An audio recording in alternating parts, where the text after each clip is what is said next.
5 il xanım Zəhra salamullah əleyhanın şəhadətindən sonra İmam Əli əleyhissalam Həzrəti Əbəlfəzlin Qəmər-i Munir-i Bəni Haşimin anası ilə izdivac edib.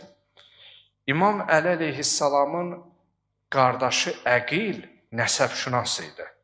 Məsələn, bəzi kəndlərdə görürsən, yerlərdə tayfaları yaxşı tanıyan, məsələn, bir müdrik ağsaqqal olur.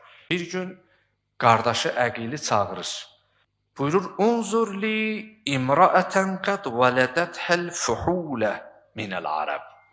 Dedi, qardaşım Əqil, sənə bir vəkillik verirəm, bir iş həvalə edirəm ki, bu ərəb tayfaları içərisində mənə elə bir nəsildən bir xanım tap ki, o nəslin xanımları igid, cəsur, cəngavərlər dünyaya gətirir.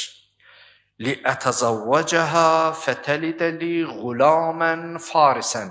İstəyirəm elə bir nəsildən, elə bir qadından izdivac edəm ki, mənə döyüşkən bir qulam övlad dünyaya gətirsin.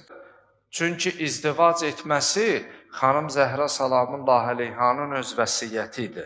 Ata nə qədər övlada qayğı göstərsə, ana fədakarlığını eləyə bilməz.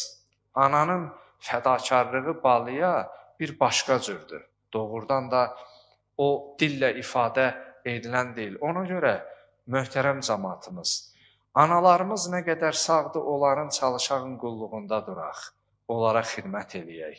Çünki biz nə qədər onların qulluğunda dayanmış olsaq da, biz onların bizə çəkdiyi zəhməti haqqını ödəyə bilmərik.